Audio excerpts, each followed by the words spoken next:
Salut tout le monde, j'espère que vous allez tous très bien et que vous êtes prêts pour notre affaire du jour. Sachez que l'affaire dont on va parler aujourd'hui est vraiment bouleversante. J'avais commencé à écrire dessus il y a déjà quelques mois. C'était quelqu'un qui me l'avait recommandé, je ne sais plus d'ailleurs si c'était sur YouTube ou sur Instagram, mais en tout cas on me l'avait recommandé cette affaire. J'avais donc commencé à écrire dessus et j'avais fini par la mettre de côté parce que justement cette histoire est assez violente, assez intense et j'avais besoin de faire une petite pause. Ce qui est le pire dans cette affaire, c'est vraiment la raison pour laquelle ce crime a eu lieu qui est absolument inimaginable. Et le pire, c'est que je vais vous parler de Matthew aujourd'hui, oui, mais il n'y a pas que lui qui a vécu ce genre de choses, il y a des milliers de personnes qui vivent la même chose encore aujourd'hui. Donc c'est pourquoi je pense qu'il est assez important de parler de cette affaire. Mais avant que l'on entre plus en détail dans cette affaire, je vais prendre quelques petites secondes de votre temps pour vous parler de MyHeritage, qui est notre sponsor du jour. MyHeritage est un concept incroyable vous permettant d'en apprendre plus aussi bien sur vous que sur vos origines ou celles de votre famille. Le site est rempli de fonctionnalités interactives et extrêmement faciles d'utilisation. Par exemple, il vous est possible de créer votre propre arbre généalogique. Et pour cela, rien de plus simple. Tout ce que vous avez à faire sera d'entrer votre nom ainsi que ceux de vos parents et grands-parents et le site va se charger lui-même ensuite de compléter votre arbre généalogique en y ajoutant de nouvelles personnes grâce à une recherche automatique, ce qui vous permettra ensuite d'en découvrir plus sur votre famille et sur vos ancêtres. De nombreux documents reliés à votre famille sont eux aussi mis à votre portée très régulièrement car le site a accès à pas moins de 19 milliards d'archives historiques à travers le monde. Autant dire que MyHeritage en connaît plus sur votre famille que vous n'en connaissez vous-même. J'ai d'ailleurs moi-même été extrêmement surprise de découvrir que j'avais des origines espagnoles dans ma famille, de par mon arrière-grand-mère, et je n'en avais pas la moindre idée. Et pas que d'ailleurs, car j'ai aussi découvert que l'un de mes oncles très éloignés y vit encore à ce jour. Et j'ai été capable de remonter jusqu'à l'année 1722 pour découvrir que certains de mes ancêtres ont émigré aux États-Unis.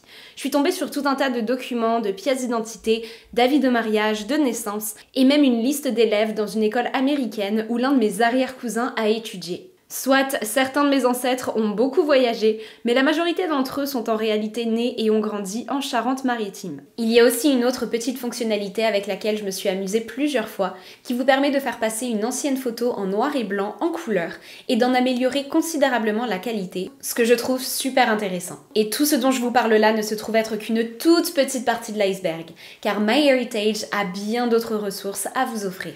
Inscrivez-vous donc dès aujourd'hui sur le site de MyHeritage pour découvrir toutes les fonctionnalités étonnantes que le site a à vous offrir et profitez aujourd'hui d'un rabais de 50% grâce au lien que vous allez trouver dans la description de la vidéo. Rendez-vous donc immédiatement sur le site de MyHeritage pour bénéficier de ce rabais incroyable.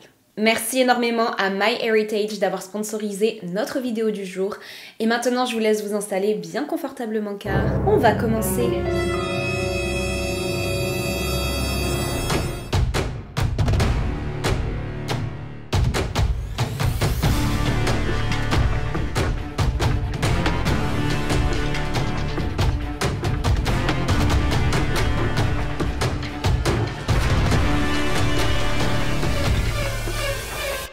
Matthew Wayne Shepard est né le 1er décembre de l'année 1976 dans la ville de Casper, située dans le Wyoming aux États-Unis.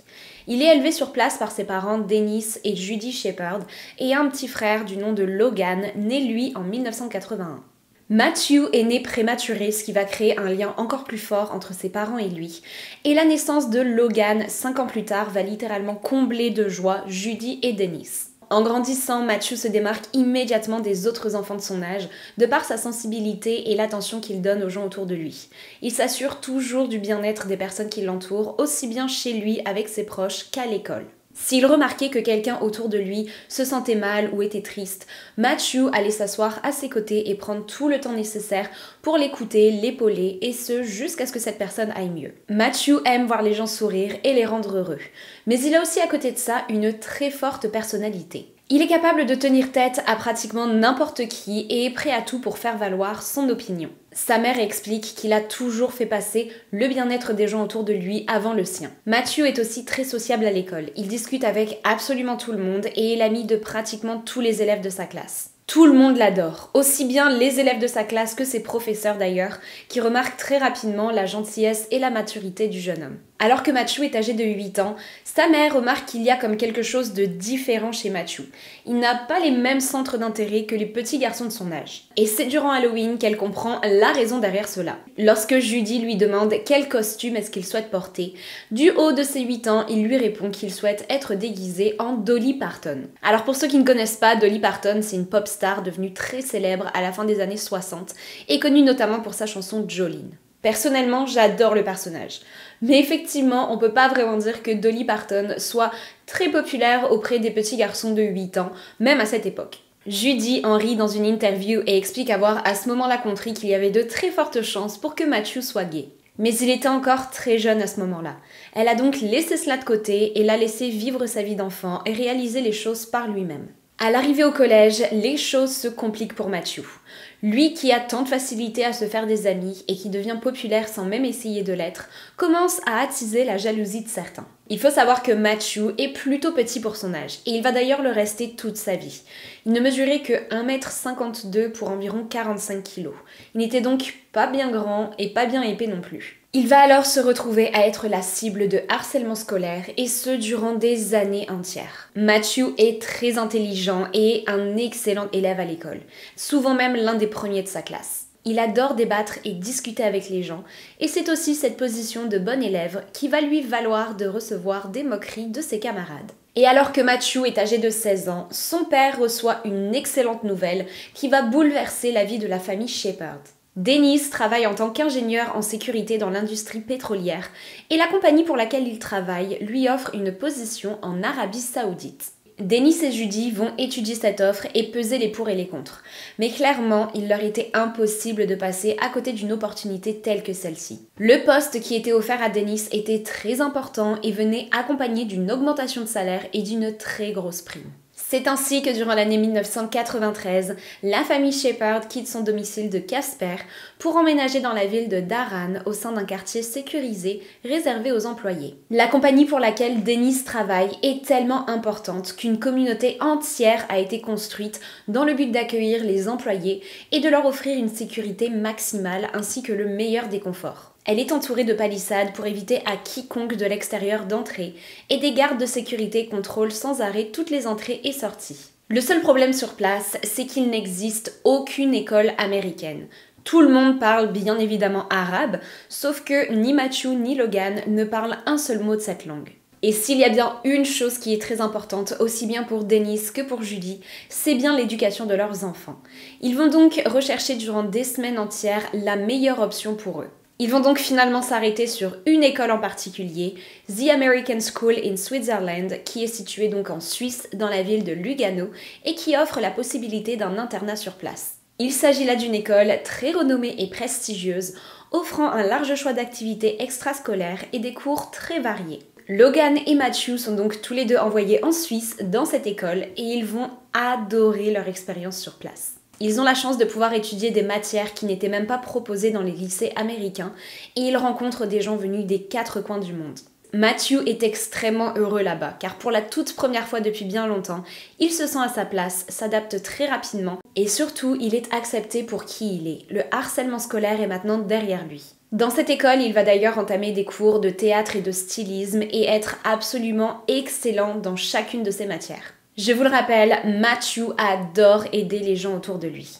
Il va donc s'inscrire comme tuteur auprès des élèves de son lycée et sur son temps libre, il s'occupe des personnes ayant un petit peu plus de mal à s'intégrer ou ayant tout simplement besoin d'un soutien physique ou émotionnel. Le jeune homme est excellent dans ce domaine et toutes les personnes autour de lui admirent son ouverture d'esprit et à quel point il est facile de se confier à lui. Car Matthew n'émet jamais le moindre jugement sur qui que ce soit. Pour lui, tout le monde est égal et chaque individu doit être traité de la même manière. Et c'est justement durant cette expérience en tant que tuteur que Matthew va réaliser quelque chose à propos de lui-même qu'il soupçonnait depuis déjà bien longtemps. Alors qu'il est en train d'épauler un jeune homme homosexuel qui a du mal à s'accepter et à se sentir bien dans son corps, Matthew réalise qu'il traverse la même chose. Il s'est très longtemps posé cette question et depuis très jeune déjà a de sérieux doutes concernant sa sexualité. Mais c'est durant cette première année au sein du lycée américain qu'il est pour la toute première fois capable d'affirmer être gay. Matthew n'est cependant pas encore prêt à en discuter avec les gens autour de lui et décide donc de garder cette information pour lui-même. Pendant ses études, Matthew, qui adore voyager et rencontrer de nouvelles personnes, profite de son temps libre ou de ses week-ends pour aller visiter autant de pays que possible. Et en 1995, durant sa dernière année de lycée, il planifie un voyage au Maroc avec un petit groupe d'amis. Le groupe d'étudiants se rend donc à Marrakech et un soir, alors que tout le monde se trouve dans sa chambre d'hôtel, Matthew décide de prendre l'air et d'aller marcher dans les rues de la ville. Mais alors qu'il se trouve seul dans une petite ruelle, il se fait agresser par un groupe d'hommes. Il est alors matraqué de coups et est violé. Ses agresseurs lui volent absolument tout ce qu'il avait sur lui à ce moment-là et prennent la fuite. Matthew a immédiatement contacté la police marocaine et ses parents pour leur expliquer ce qui venait de se passer, mais malheureusement ses agresseurs ne vont jamais être retrouvés. Comme vous pouvez l'imaginer, cet événement l'a profondément bouleversé et l'a totalement changé. Matthew, qui jusque-là était quelqu'un de très joyeux et qui était toujours prêt à partir à l'aventure et n'avait jamais peur de rien, se renferme soudainement sur lui-même et a même du mal à se sentir en sécurité. Il se met à souffrir d'anxiété et de dépression et ne cesse d'avoir des flashbacks de cet événement absolument terrible. Il est même incapable de sortir de chez lui tout seul. Il va alors commencer à voir un thérapeute plusieurs fois par semaine, ce qui va temporairement aider. Mais malheureusement, à côté de ça, sa santé mentale ne va faire que décliner de jour en jour. À la fin du lycée, Matthew quitte la Suisse et retourne vivre aux États-Unis. Il s'inscrit à l'université de Catawba, qui est située dans l'état de la Caroline du Nord, pour poursuivre des études en théâtre et musique. C'est en Suisse qu'il s'est découvert une véritable passion dans ce domaine et a donc décidé de poursuivre cette voie. Cependant, la vie en Caroline du Nord ne semble pas lui convenir, car après seulement quelques mois sur place, il quitte les bancs de l'université et décide une fois de plus de déménager, mais cette fois-ci dans un endroit lui étant très familier, car il s'agit de la ville où il a grandi, Casper, dans le Wyoming. Et c'est là qu'il fait pour la toute première fois la rencontre de personnes de son âge, étant ouvertement gays et lesbiennes et très fiers de ce qu'elles étaient. Il découvre autour de lui une communauté de personnes ayant vécu les mêmes choses que lui, ou les vivant même encore à ce moment-là, ce qui va lui ouvrir les yeux et lui donner l'impression pour la toute première fois de ne pas être seul. Ce qu'il faut savoir, c'est que durant les années 90, le Wyoming est connu comme étant l'État américain le plus conservateur, où malheureusement la différence n'est pas bien vue du tout. C'est à peu près à ce moment-là que Matthew va contacter ses parents et décider de leur admettre pour la toute première fois être gay. Ce qui va être un véritable soulagement pour lui, d'autant plus que Dennis et Judy lui répondent avoir su cela depuis déjà bien longtemps et l'accepter à 100% pour la personne qu'il est, et surtout être très fiers de lui. Mais même si les choses semblent aller tout doucement beaucoup mieux pour le jeune garçon, sa dépression et son anxiété sont eux toujours bien présents. Matthew a toujours été excellent en communication et adore écouter et épauler les gens autour de lui. Il réalise alors que c'est ça qu'il veut faire de sa vie. En août de l'année 1998, il s'inscrit à l'université du Wyoming, située dans la ville de Laramie, à 2h30 de route de Casper, sa ville natale. Et il s'inscrit pour étudier les relations étrangères, les sciences politiques et les langues. Matthew semble aller beaucoup mieux. Il est plus stable mentalement et se montre beaucoup plus positif sur son avenir. Il n'a jamais eu le moindre problème à se faire des amis, et son entrée à l'université va en être une nouvelle fois la preuve. Car il devient très rapidement populaire auprès des autres élèves et rejoint même un groupe dédié aux personnes LGBT. Du haut de ses 21 ans, Matthew se sentait enfin à sa place au sein du groupe où on le laissait exprimer ses idées et faire entendre sa voix. Et petit à petit, le jeune homme extraverti et plein de joie de vivre qu'il était avant son agression refait surface. Mais le 6 octobre de cette même année, soit un peu plus de 2 mois après son entrée à l'université, tout va basculer. Ce jour-là, Matthew se rend à une réunion avec les membres du groupe LGBT de son université. Ils étaient à ce moment-là en train de travailler sur un très gros projet qui se trouve être la semaine de sensibilisation LGBT.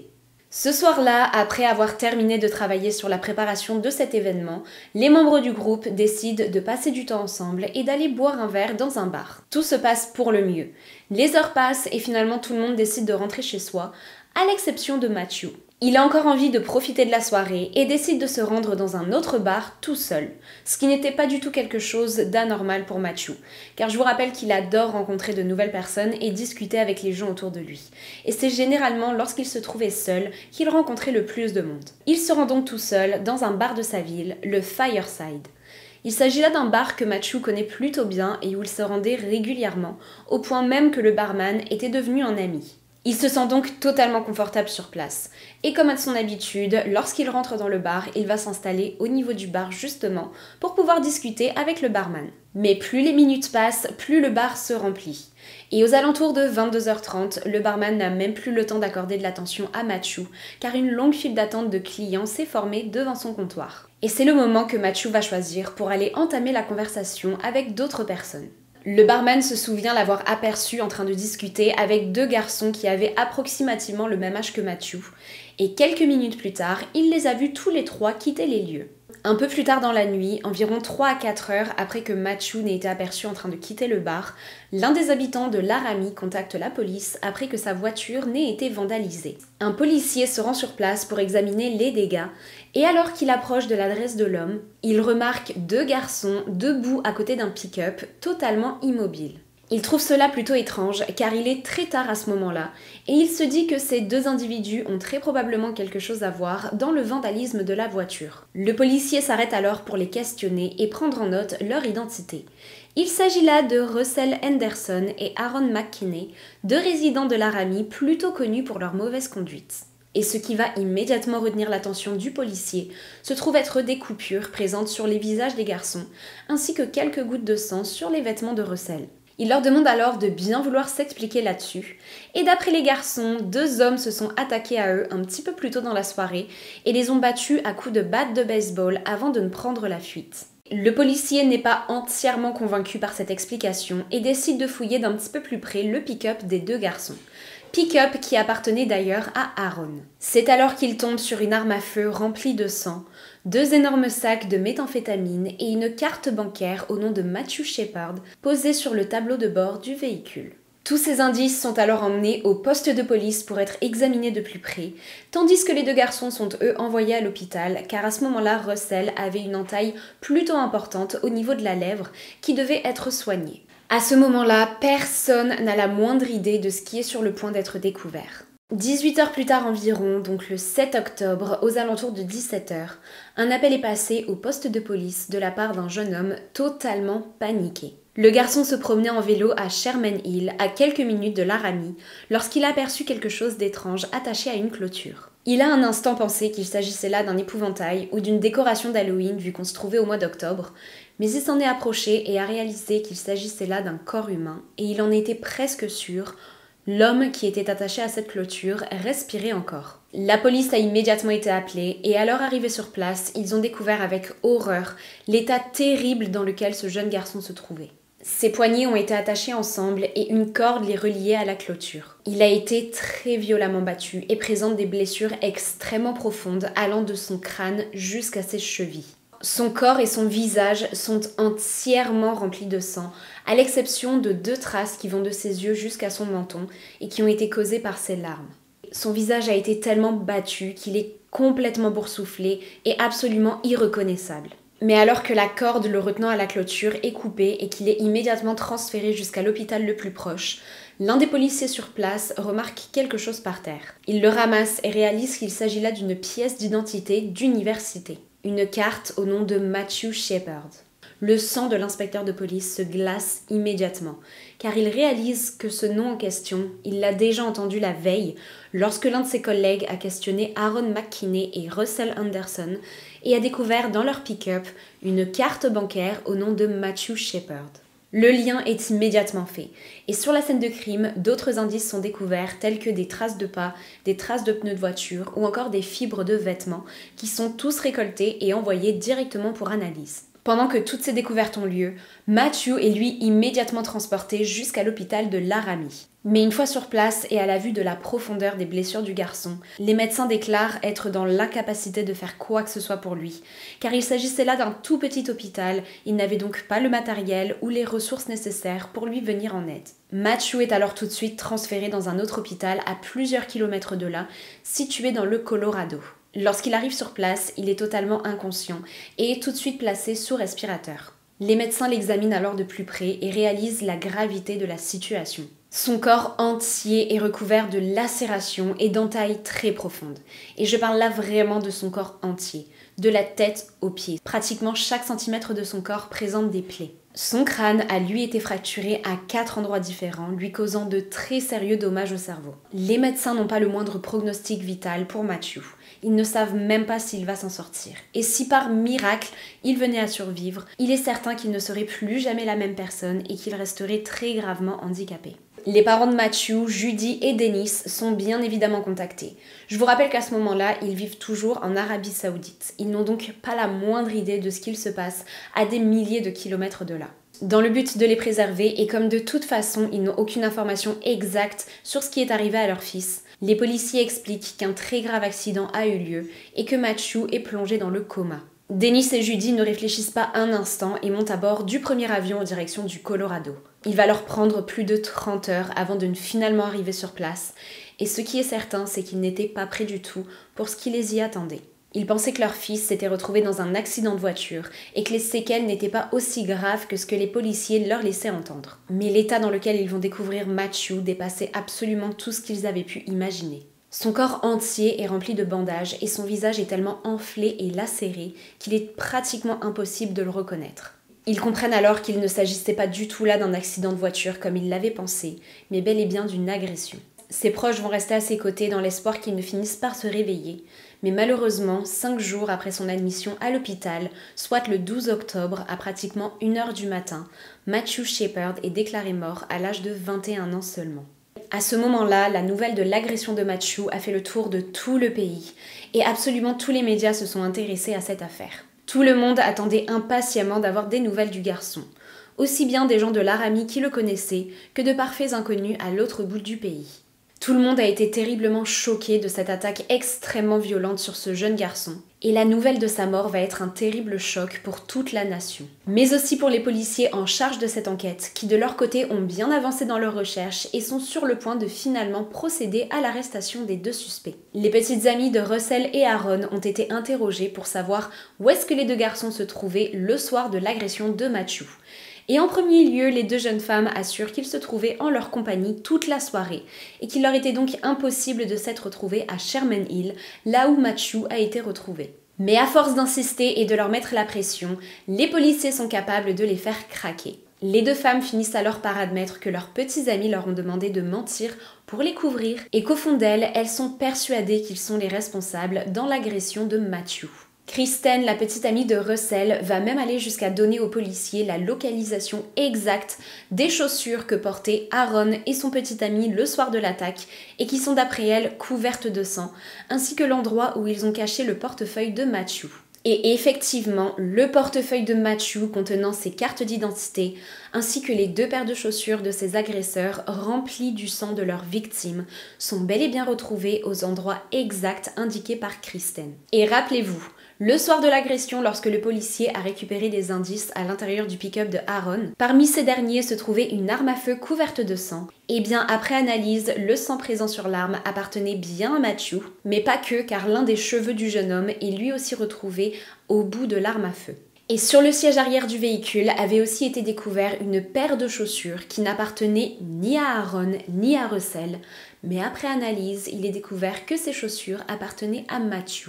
Lorsque Matthew a été retrouvé attaché à la clôture, il se trouvait pieds nus, et ce car ses agresseurs ont pris la peine de lui ôter ses chaussures avant de ne prendre la fuite, et ce très probablement pour couvrir leurs traces. C'est finalement le 8 octobre, soit 4 jours avant la mort de Matthew, que Russell Henderson, âgé de 21 ans, est arrêté.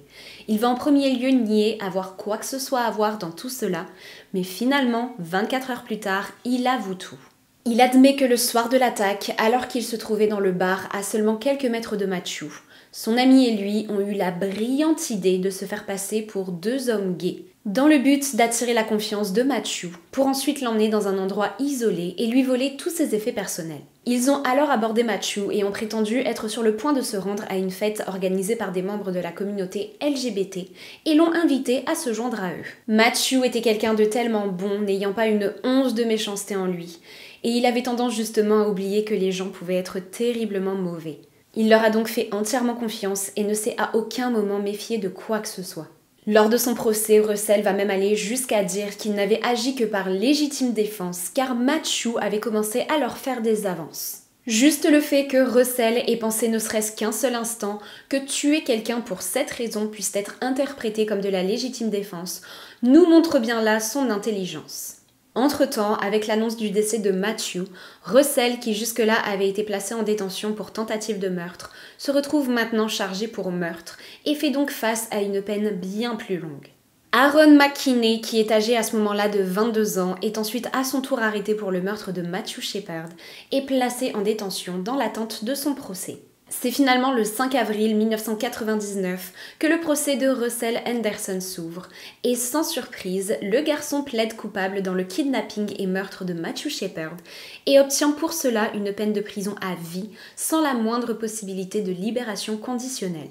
Et le 3 novembre de la même année, Aaron McKinney fait à son tour face à la justice pour son acte et reçoit la même peine que son complice pour le kidnapping et meurtre de Matthew Shepard.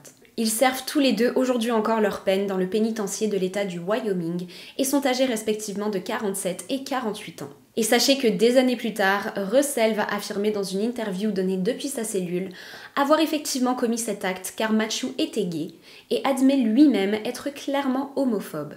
Le 16 octobre 1998, lors des funérailles de Matthew, des militants d'une église baptiste ont envahi les lieux tout en brandissant des pancartes avec des messages absolument atroces. Pour faire bref, ces messages insinuaient entre autres que Matthew était là où il devait être, c'est-à-dire en enfer pour être gay, ou encore remerciant Dieu d'avoir créé une maladie permettant de se débarrasser des gays.